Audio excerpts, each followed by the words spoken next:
So wouldn't it be a lot easier if, he just came and actually said what he was or isn't, instead of having middlemen come to college campuses and trying to tell us things? Like, why can't we get the source?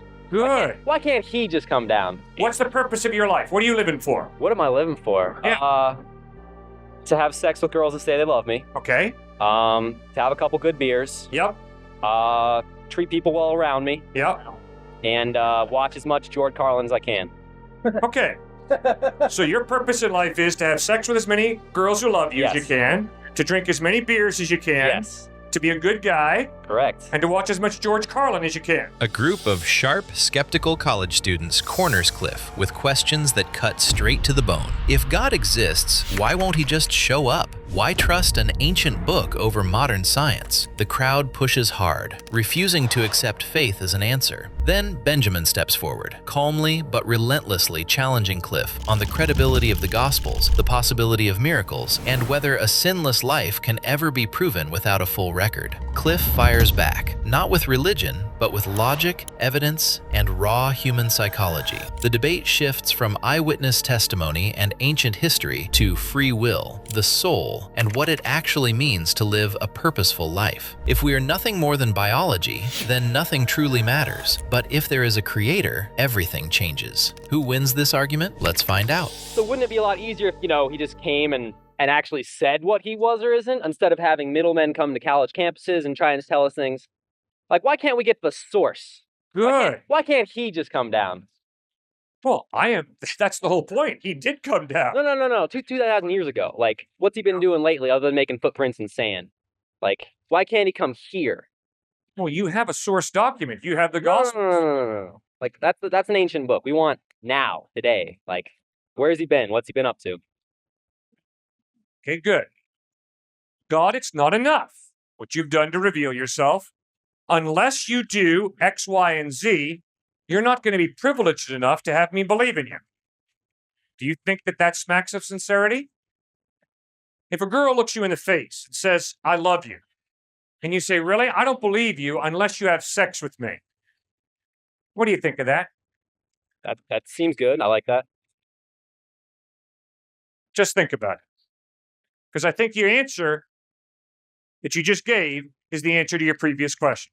But because I absolutely see you as a middleman. There's God, there's you, and then you're telling us, the herd, the flock, what God says. He's sending you out on a mission. But why can't he be here? Why can't he come out of the heavens and split the ground and all kinds of good science fiction effects? And, that would be so much easier. It would clear up a lot of confusion, and we'd be good to go for the rest of human eternity. Now that we have technology to record it rather than... Whitey.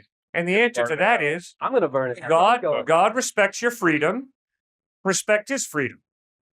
God doesn't play games with you. Don't play games with him.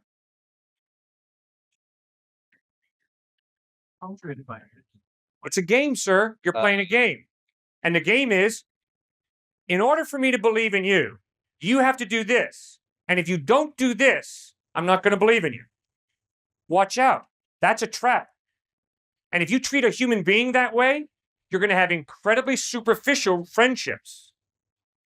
Well, that's based on the presupposition that there is a God. No, forget that. That is false. You stepped forward, you painted the scenario. I didn't. I'm responding to the scenario you pictured. Now, that was a neat trick you tried to play there, but it's dishonest. Totally dishonest. You stepped forward, you set the scenario. The scenario you set was, hey, why doesn't God perform more miracles today? Then I would believe in him. That's the scenario you set. And I'm pointing out to you how dishonest that is in approaching a personal being that way. If a girl says to you, I really love you, and you look her in the face and say, you know something? I don't believe you unless you have sex with me. You are one crass manipulator. You said more miracles, but they didn't have any understanding of gravity back then or oxygen. So why to their 2,000-year opinion of the way world is, how does that compare to what we have when we have knowledge? So what I'm saying is, how come the miracles can't happen today? Because you said more miracles, so you assume that the snake talked and the sea was split and he came back from the dead. But why can't that happen now? Miracles do happen now. but they don't happen on command. They don't happen for some cynical person who says, hey, God, do you want to have the privilege of me believing in you? Which is obviously total human arrogance. Hey, why don't you do this miracle and then I'll believe in you? Instead, God respects your freedom. He doesn't force you to believe. He doesn't manipulate you. He says, here's the evidence that I love you. Here's the evidence that I care for you. Now you have to make your own decision.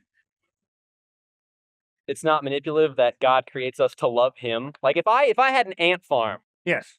would I demand that the ants love me? And if they don't, they're going to go to ant hell? If you create the ants for a purpose, then it would behoove the ants to live out the purpose for which they were made. It's a question of purpose. Why you?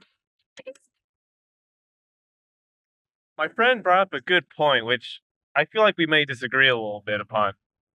He was saying that the claim that Jesus led a perfect life, sinless life, isn't really met by the evidence, even of the Gospels, because they don't account for every single moment of his life, which you claim to be ridiculous. But given the extraordinary claim, it seems like that's what's required in order to have a justified belief in that.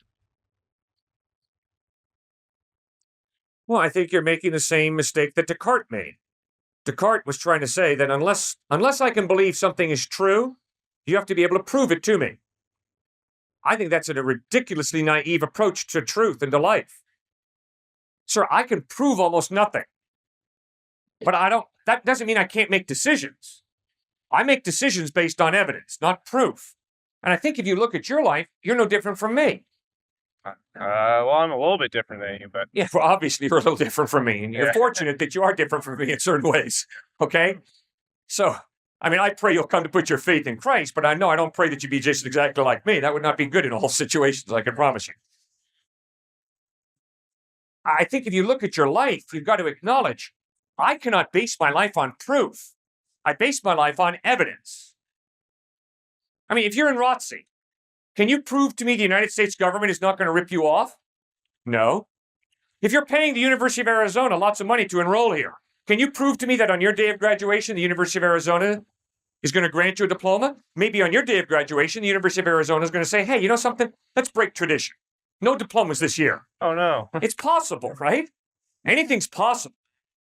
But the reason you're so committed to this fine institution is because the evidence is you complete your courses and you'll get a diploma. You don't prove it, but the evidence points in that direction. Yeah, but it's not so much a solid something that's akin to a mathematical proof. It's more the ability to disprove it. For example, you don't need, if I were to make the claim that I had a perfect life, you wouldn't need an entire count because you would just be able to say, oh, I saw you trip an old lady yesterday, or Right. something like that. Good point. It seems like if we're going to have little bits and pieces of Jesus's life missing here, especially that 30 years of the gap in the Gospels, there's a very good possibility that he could have sinned or whatever, or erred in some way. Theoretically, it's possible, I agree. But I can promise you, sir, if I live with you closely for 3 years, and if I never see you sin once, that's going to blow me out of the water. I'm going to be really impressed. Or I just sinned behind your back, too. But I know what you mean. Well, I mean, if I track with you, I mean, if we're close friends, like if we're roommates for 4 years at the University of Arizona, and if I never see you sin once, you're always compassionate, always honest. Your integrity is pure and spotless. I mean, that's pretty incredible. I'm going to be blown out of the water by you. That's incredibly fine. Yeah, and that sounds good. But what I'm saying is that that's a good bit of inductive reasoning. But I don't think that's enough reasoning to back up the claim that he led a perfect life. All right. But you see, when other people say to me, I've never sinned, their friends laugh. There was one student at MIT who raised his hand and he said, Cliffe, I've never sinned once. Well, I stood there with a poker face, but all of his classmates burst into laughter. So when Jesus makes this claim that he's a sinless life, I mean, why doesn't everybody break out laughing? What kind of an idiot are you, Christ, claiming to be a sinless person? And yet they didn't break out in laughter. Instead, they said, yeah, the guy lived a sinless life. But I don't think okay, so other people didn't laugh. I don't think that's good reason to believe him. I mean, maybe they're just really gullible. Yeah, maybe they are gullible. That's a possibility. It is, and we have all these Sure. possibilities of it turning out that he didn't lead a perfect life. You So bet. I don't think the belief is justified. Okay, but when you read the Gospels, you're right, I'm looking for gullibility. And when you read the Gospels, you'll notice his bravest follower, Peter, denies knowing him 3 times. Is that gullibility? Is that blind faith? No. Peter believed in Christ, but he also doubted. He doubted to the point of denying he even knew Christ 3 times. You read the Gospels and you bump into a guy named Thomas. And yeah, Thomas was one of the 12 apostles. But Jesus was such an ineffective communicator that when the other apostles said, hey, Thomas, Jesus is risen from the dead, Thomas said, no, I don't believe it. Not unless I can see it with my own eyes. Not unless I can take my hands and put them in the nail prints in his hands will I believe. Well, I like that. That's like me. I doubt. But when the evidence is consistently pointing in a direction, I got to follow the evidence. So you're right. It's possible that these little 12 apostles were blind, gullible puppies, blindly following this heroic Jesus of Nazareth. But when you read about how they responded to Jesus, you can't conclude that. They denied him. They doubted him. Judas Iscariot, one of his 12 closest friends, betrayed him for 30 pieces of silver. These are not blind, true believers. These are skeptics. They're Christ doubters, Christ deniers. Well, guess what, guys? I like that, because that's the way I am.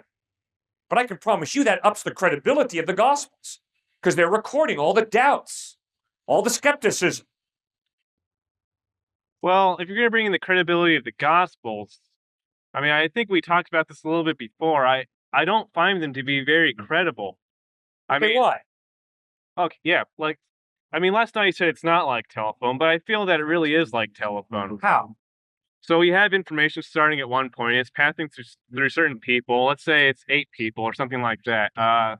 Even then, it tends to get misinterpreted, changed a little bit, or something like that. Sure. So if we have something like that, I'm not going to believe that the information is the same as the original point.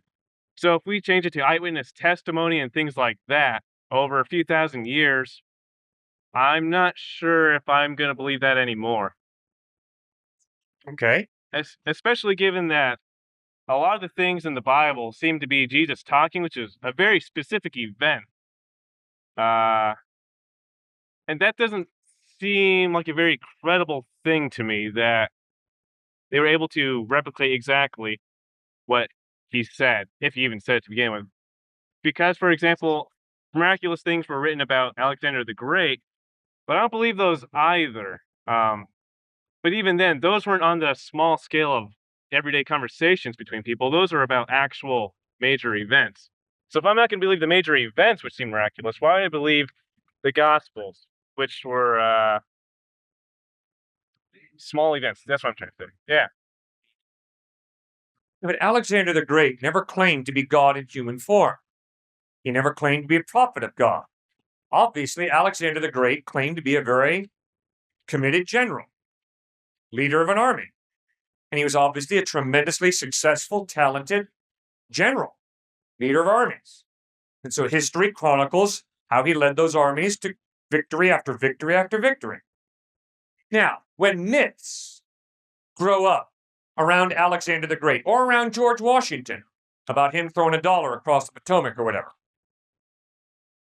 because you study the literary style and when these myths grew up and you begin to study folklore, you begin to realize, no, George Washington wasn't this mythological figure who did all these things. He was a real historical person, and this is what he did. And then look at how the myth grew up around him, or Alexander the Great. But with Jesus Christ, you don't have an historical person who myth grows up around. Instead, you've got this historical person claiming to be God in human form, and right from the get-go, he's performing miracles. And these miracles are not added to his life later on to give it some zest and some punch and some persuasiveness. See, Acts chapter 2 records Peter standing up 50 days after the resurrection. Peter looks into the face of his listeners and says, "You killed the Christ. God raised him from the dead, and we are all eyewitnesses of this fact." And the people don't say, "Oh, no, you're wrong. Christ didn't rise from the dead." People knows the facts. And the facts is, these people claim to have seen Christ risen from the dead. This is 50 days after the resurrection, and Peter's going head to head with them. Nobody can say, "Oh, no, we found the dead body. Oh, no, we know about the plot." No, they can't. Right from the get-go, the eyewitness testimony is, we saw Christ dead. We saw him risen from the dead. You guys killed him. He's the Christ. He's the Son of the Blessed. Yeah, that's my point. It's eyewitness testimony for something that isn't physically possible. I mean, a miracle. There you go. And there are other things. I mean, so first you have to, just like you said last night, you have to accept a supernatural being in order to accept a supernatural occurrence. And it seems a little circular. You have to accept supernatural before you accept supernatural claims.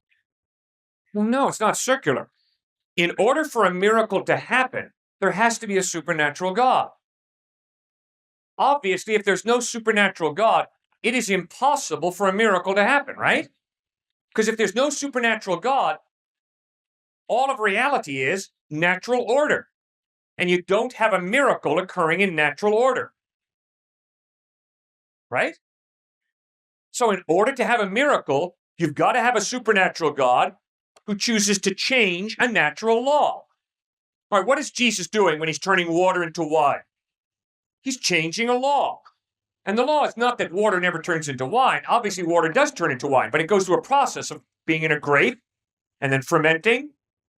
Obviously, Jesus is speeding up that natural process, and he's turning water directly into wine. Obviously, when Jesus walks on water, you don't do that. Why? Because gravity pulls you right down into water. He's changing a natural law. He's a supernatural God. Obviously, when Jesus raises a dead person to life, he's changing a natural law. So obviously, the only way a miracle can happen is if there's a supernatural God who created these natural laws in the first place, and then he's got the power to change these natural laws. That's why you have to figure out, does the evidence point to a supernatural God existing, or does it not? And if you conclude there's no supernatural God because there's no evidence to support a supernatural God, then obviously Jesus did not rise from the dead, because it's impossible, if there's no supernatural God, for a dead person to rise from the dead. It's impossible. What's the evidence of the soul? What's your evidence of a soul? My evidence for a soul is free will, love, conscience, independent rational mind. How do you test for this? I test for it by self-reflection, judging myself, analyzing myself, saying, Cliff, when you did that, that was boneheaded. When you did this, that was good. How do you know that's the soul and not just some mistake you're making or some emotional thing? How do you know it's the soul? Well, we don't have to call it a soul. It's me. It's me that goes beyond my chemical drive. I have a sex drive. Now, I don't have to do whatever my sex drive tells me. 3 years ago, I was speaking out here, and there was a guy right over here who said, yes, I date rape. And I don't think it's wrong. I said, okay, fine. Why don't you think date rape is wrong? He said, because I have a very high testosterone level. And see, he was being consistent with his worldview that said, I don't have a soul. I don't have a free will. I just do what my genetic makeup programs me to do. My experience is I have sexual desires, and I don't have to put them into practice. I can control them. My experience is I really hate some people who've treated me rather despicably, but I don't have to continue to hate them. I can choose to forgive them.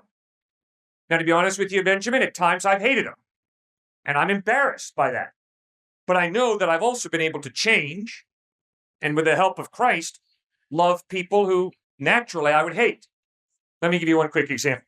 I went to college to play major college basketball down in North Carolina.